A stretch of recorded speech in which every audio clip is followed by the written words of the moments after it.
cette autre émission, le rapport Boivin, édition enregistrée le 27 avril 2017, en ce beau jeudi après-midi. Déjà le 21e chapitre. Merci d'être là, merci de vous joindre à nous fidèlement chaque semaine. Ça me fait chaud au cœur, gens de la TVC Basse-Lièvre et les gens sur le réseau de ma TV. Juste avant de commencer mes sujets, mon réalisateur aime ça quand je passe sur quelque chose d'autre, mais c'est parce que juste avant d'entrer en ondes, j'apprenais le décès d'une personne de Buckingham que j'aimais beaucoup, beaucoup, beaucoup et que je considère que j'ai considéré toute ma carrière d'avocate comme un mentor, c'est-à-dire Maître Richard Bastien, qui est décédé le 11 avril. Alors, je voulais absolument, absolument transmettre mes condoléances publiques. C'était tout un personnage. Il a travaillé bénévolement ici à la TVC de Basse-Lièvre. C'est un gars extrêmement engagé dans son coin, mais c'était un brillant avocat, un homme simple, un homme sympathique. En tout cas, j'aurais de longs mots à dire de Richard, mais à sa famille, à sa conjointe Nicole, à ses partenaires d'affaires, José, entre autres, je vous offre toutes mes sympathies et puis tous ceux qui ont pu avoir la chance de le rencontrer, c'est un moment triste. Enfin, au niveau des inondations, on s'en est beaucoup parlé la semaine dernière. C'était dramatique. Dieu merci, le climat étant ce qu'il est, l'eau des rivières ont commencé à baisser. On est beaucoup plus à l'étape maintenant du nettoyage, des indemnisations. Il y a eu une rencontre tant à la ville de Gatineau, je sais que Saint-André-Avelin l'a fait aussi. Ça risque de maganer un petit peu les budgets des municipalités, c'est bien certain. Ça risque d'avoir un impact aussi sur les infrastructures.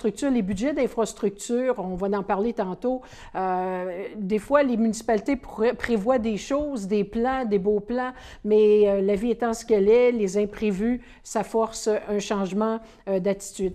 Contente de voir que les gens du ministère de la Sécurité publique étaient présents, les gens qui vont être appelés à indemniser, les personnes qui ont été touchées par toutes ces inondations. Ils n'ont pas fini de nettoyer, désinfecter, s'assurer que tout est beau parce qu'on ne veut pas vivre avec des champignons, c'est très mauvais pour la santé.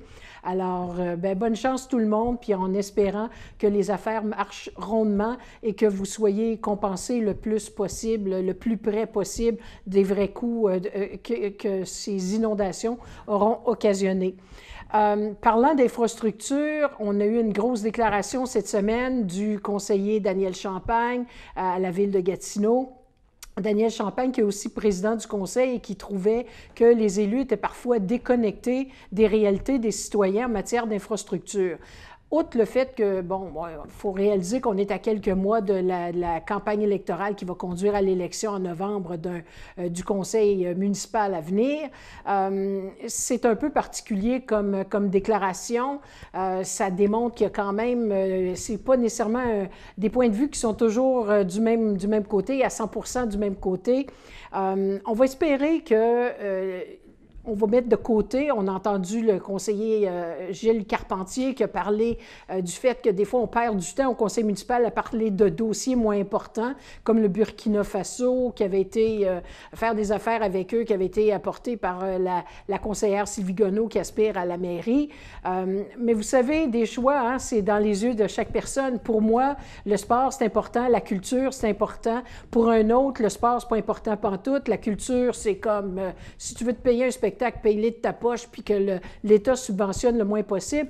Alors, c'est difficile de déterminer quelle est l'urgence. Mais il y a des choses qui ne trompent pas. Quand il y a un trou dans une rue, puis qu'on risque de se casser la gueule, excusez l'expression, bien ça, c'est peut-être une priorité qu'on a comme pas le choix. C'est peut-être pas très sexy à jaser lors d'un conseil municipal. Ça fait peut-être pas des discussions extrêmement excitantes, mais on le sait tous depuis longtemps qu'il y a un immense déficit en matière d'infrastructure. Des besoins sont énormes. Alors, tout ce que j'espère, c'est que le conseil de ville ne fera pas trop de chichi dans les prochains mois, les prochaines semaines.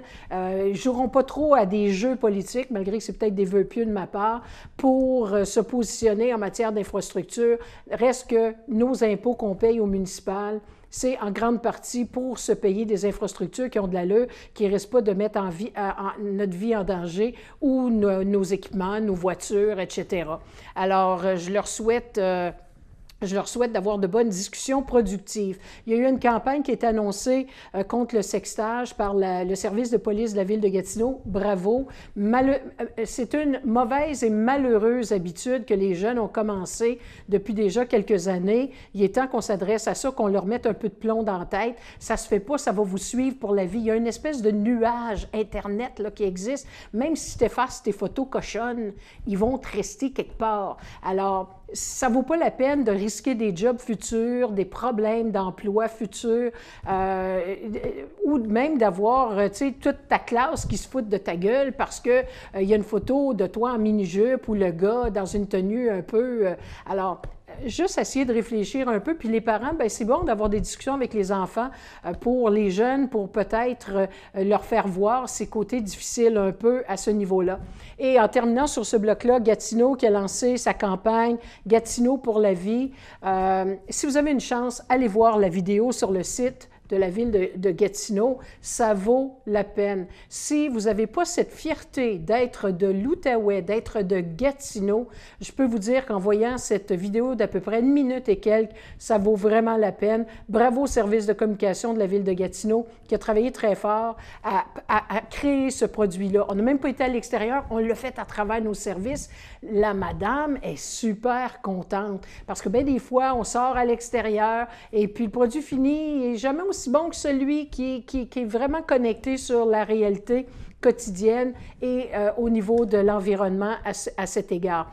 Alors bravo, c'est du beau travail, reste à peaufiner certains thèmes, mais je pense que le message est là et à nous tous de le véhiculer, puis quand on se promène à travers le Québec, je l'ai déjà dit. Les élections en France, je ne vais pas en parler trop longtemps parce que c'était le premier tour. Le premier tour, c'est comme le ballon d'essai, alors que je pense qu'ils ont eu un taux de participation autour des 80 %. Puis si je vous en parle, c'est juste parce qu'il y a un phénomène assez intéressant qui est survenu avec le choix des 2 candidats qui vont s'affronter lors de l'élection dans quelques semaines, je pense 7 mai, quelque chose comme ça. Là, je n'ai peut-être pas la date exacte, mais enfin bref. Et ça va être Emmanuel Macron du mouvement En Marche et Marine Le Pen. Marine Le Pen du Front national. Le Front national, c'est un parti politique d'extrême droite. Le mouvement d'Emmanuel Macron, c'est un mouvement, comme le mot le dit, il n'est pas affilié à un parti en particulier, malgré qu'il a déjà travaillé avec François Hollande, donc un parti de gauche, un parti socialiste. Et c'est ça qu'il y a d'intéressant, je pense, outre le fait qu'il y a eu 80 % de participation. Comme je disais, premier tour, les gens votent pour à peu près, ils votent pour qui ils veulent vraiment. On voit là le cœur, comment la France se divise au niveau politique. Le deuxième tour est plus stratégique parce qu'il ne reste que 2 candidats. Il y en avait plusieurs, là, je ne les nommerai pas toutes parce que maintenant, sont quantité négligeable. Mais les grands partis sont partis. Le Parti socialiste, justement, de François Hollande et compagnie, le Parti de Sarkozy, tous les grands partis qui auront gouverné la France dans les dernières décennies, ils ne sont même pas au deuxième tour. Alors ça, c'est un phénomène assez intéressant quand on le compare avec ce qui se passe aux États-Unis, avec la venue de Donald Trump, qui est un anti-élite qu'on nous dit, malgré qu'il en fait partie. La même chose avec Macron, en passant, qui devrait, selon moi, gagner parce qu'il rallie plus la majorité des autres groupes politiques. Mais la question qu'on devra se poser, puis je vous la pose, je n'ai pas nécessairement ma réponse encore là-dessus. Est-ce que ce n'est pas la fin des partis politiques tels qu'on les connaît? Les gens s'y associent de moins en moins. En tout cas, à suivre, ça devrait être intéressant. L'autre dossier qui a fait, mais qui a fait jaser cette semaine, puis on n'a pas fini d'en parler, c'est évidemment l'attaque frontale que Donald Trump a fait à l'endroit du Canada. À l'endroit du Canada, il a visé 2 choses. Il y en a beurré épais cette semaine, là, je peux vous dire, mon ami Donald, où il remet en cause tout le traité de libre-échange. Ce qui surprend dans le discours de Donald Trump, c'est quand il s'est fait élire, et après la belle visite que les médias ici, les médias canadiens nous ont vanté la bromance entre Donald Trump et Feu, lui qui allait bien, Justin Trudeau avec Obama, bien, on s'est assuré de trouver un lien très personnel et très près de Donald Trump. Alors, ça a bien été, et on se disait, on était en voiture, on plaint les Mexicains parce que le président mexicain puis Donald Trump, là, à ne pas éviter, au même party avec l'histoire de murs et etc. Et tout d'un coup, qu'est-ce qu'on a? On reçoit en pleine face cette semaine Donald Trump qui parle de mettre un terme à l'alliance, au traité de libre-échange, à l'ALENA. Donald Trump qui dit on va imposer des droits compensatoires sur l'industrie du bois d'œuvre. Ça, c'est un sempiternel dossier là, qui existe dans les affaires, les échanges commerciaux entre le Canada et les États-Unis. J'en ai entendu parler, je pense, d'aussi long que depuis 1982. Il y a toujours des grosses crises, des conflits, des plaintes. Ça s'en va devant un tribunal mondial, façon de parler, là, qui régit ces traités-là. On gagne, et même si on gagne, on se met à genoux, on négocie avec les Américains parce qu'ils pleurent tout le temps que notre bois coûte moins cher que le leur. Qu'est-ce que vous voulez? C'est le même que ça marche dans la vie. Et c'est tout. Alors, Donald Trump a écouté ces chialeux américains qui disaient, ces manufacturiers qui disaient, c'est pas juste, les Canadiens nous donnent du bois ici, on n'est pas capable de compétitionner avec eux. Ça, c'est parce que les gouvernements les subventionnent. Quand je compare avec ce que les Américains subventionnent leurs entreprises, on n'est même pas à côté de la traque. Notre dollar vaut moins cher, alors on est capable de baisser nos coûts de production un peu plus. Ça, c'est des choses que Donald Trump ne mentionne pas trop souvent. Mais à chaque fois, on a toujours plié. Pourquoi? Parce que les Américains ont le gros bout du bâton. Nos compagnies veulent envoyer leurs matériaux du côté américain parce que c'est un marché de 300 millions versus notre marché de 35 millions. Mais ceci étant, il nous a attaqué, il nous a traité d'être pas correct, d'être vraiment illégal dans notre façon de procéder. C'est vraiment, il a utilisé des mots très durs. Après ça, ils ont mélangé les dossiers parce qu'ils ont dit que le blocage qu'on faisait avec le lait américain, c'était en punition, en représailles de la position du président sur le bois d'œuvre, alors que ça a toujours été la même situation. Mais enfin bref, tu sais, ils ne sont pas à une réalité près ou à un fait alternatif près, les Américains.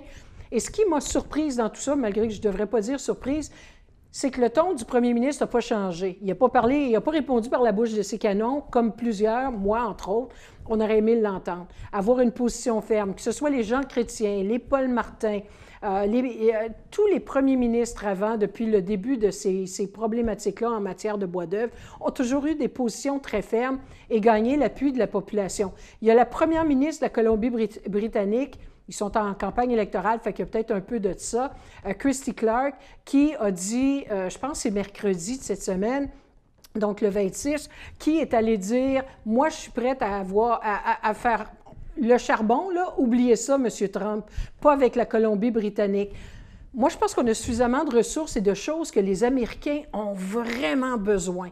Alors, quand tu as un pipeline qui va passer par le Canada pour s'en aller vers les États-Unis pour venir chercher nos ressources, bien, peut-être qu'il faudrait qu'on se tienne debout parfois et j'ai hâte de voir. Là, Justin Trudeau nous dit que, bon, il se parle, à suivre. On fait une pause et on revient. Je m'appelle Zachary, je suis amputé à la jambe gauche.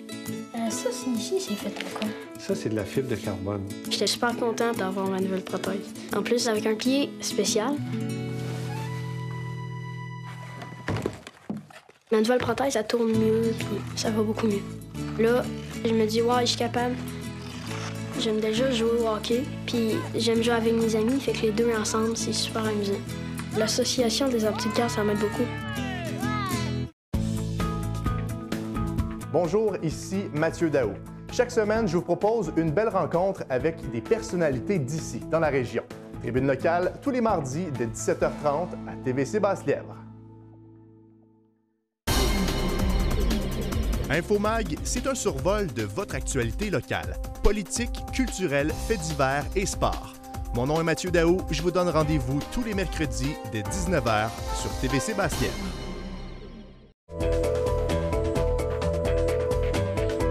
Voici de retour à l'émission Le Rapport Boivin, le temps de prendre une gorgée de Kickstart pour ralentir mon débit, évidemment. Non, c'est une blague.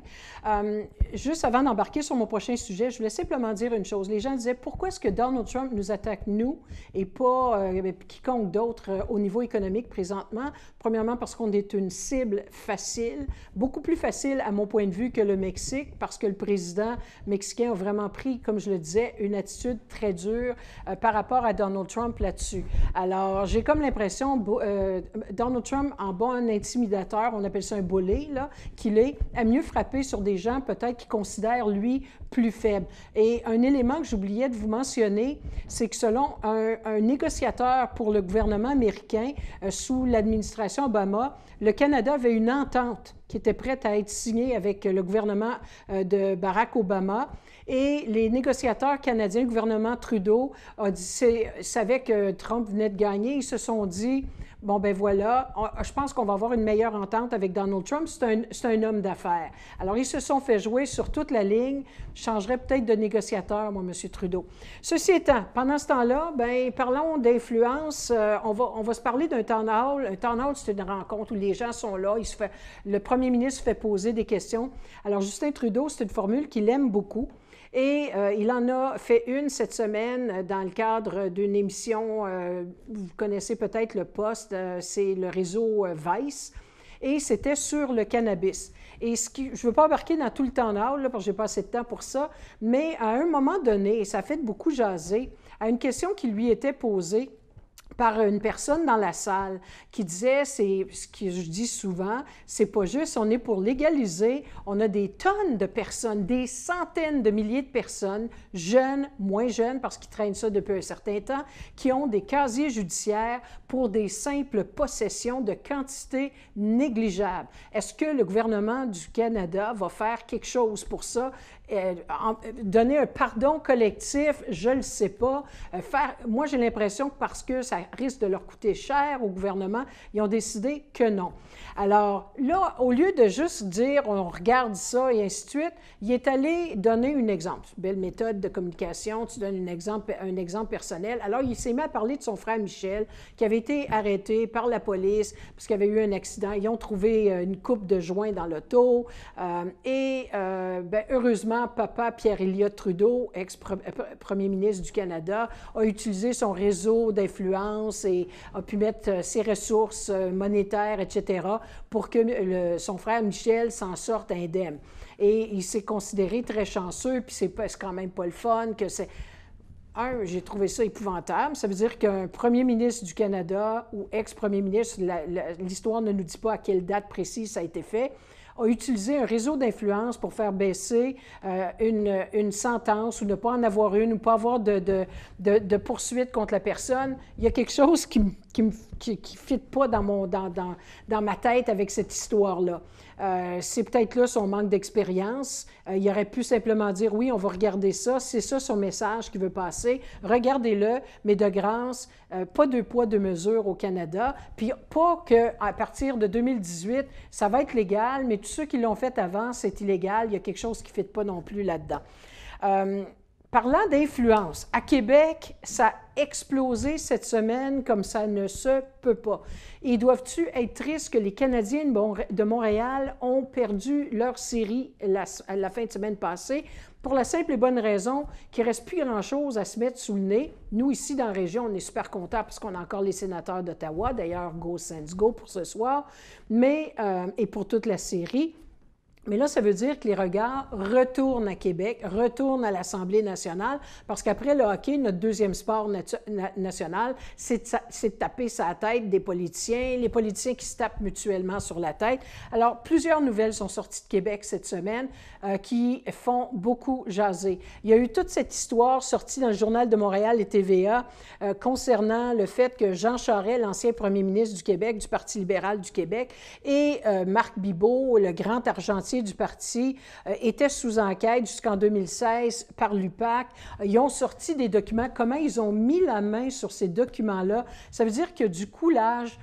Et ce coulage-là, il faut qu'il vienne de quelque part. Et quand on sait que la réponse invariable du gouvernement du Québec présentement à toutes les attaques en matière de trafic d'influence, fraude, etc., où on tente de lier le Parti libéral ou certains membres du Parti libéral, c'est de dire « Hey, vous mettez en doute le respect de nos institutions. » Mais moi, je vous avoue que quand je vois du coulage d'informations comme ça m'inquiète prodigieusement. Alors ça, c'est une histoire qui a fait beaucoup jaser concernant Jean Charest. Est-ce qu'il était pour avoir des accusations? Jusqu'où allait cette influence de M. Bibeau, grand argentier du parti, à l'époque du Parti libéral du Québec? Le premier ministre Couillard, on sentait, faisait beaucoup de patinage de fantaisie parce qu'ils ne savent plus quoi dire. Là, un moment donné, on parlait du ministère des Transports. À l'époque, le ministre, c'était Pierre Moreau, que M. Bibeau avait de l'influence dans les ministères sur les modes de communication. En tout cas, il y avait beaucoup de matière à discussion. Et jeudi matin, on a le président de la Fraternité des policiers de Montréal, Yves Francoeur, qui est allé donner une entrevue à mon collègue Paul Arcand de la radio Cogeco, mais celle de Montréal.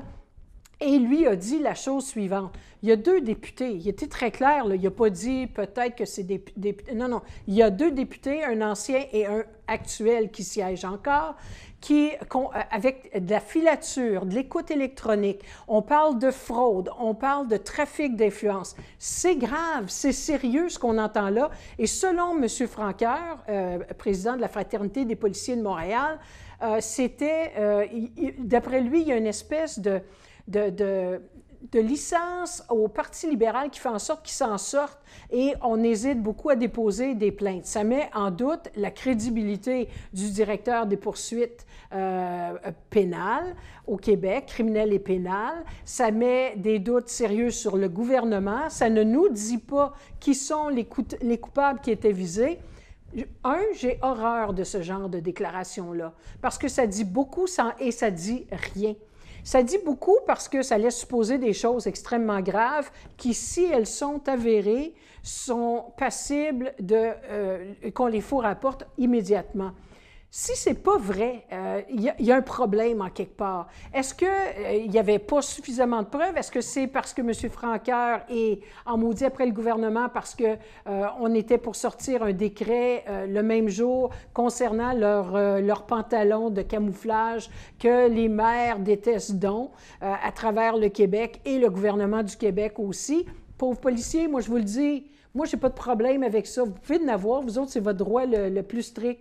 Moi, j'en ai pas de problème. Ils n'ont pas le droit de faire la grève. On se comprend-tu qu'il faut bien qu'il y ait un moyen quelconque? J'aime mieux les voir porter ces pantalons-là que de faire du saccage ou du brassage ou ne pas faire leur job ou peu importe. Alors, de 2 choses l'une, donnez-leur le droit de grève ou, bedon, permettez-leur de faire certaines choses. Mais c'était une parenthèse. Alors, il y en a qui laissent croire que peut-être que M. Francoeur a fait ça un peu, a donné cette entrevue-là, un peu par dépit, un peu pour nuire au gouvernement en place, mais n'empêche que là, à partir de maintenant, tout le monde regarde les banquettes libérales à l'Assemblée nationale et se demande qui, parmi ces députés-là, ont frayé avec des compagnies qui avaient des liens avec la mafia, selon ce que M. Francoeur disait, et qui auraient de la preuve qui a été prise sur écoute électronique et filature. C'est extrêmement, mais extrêmement sérieux.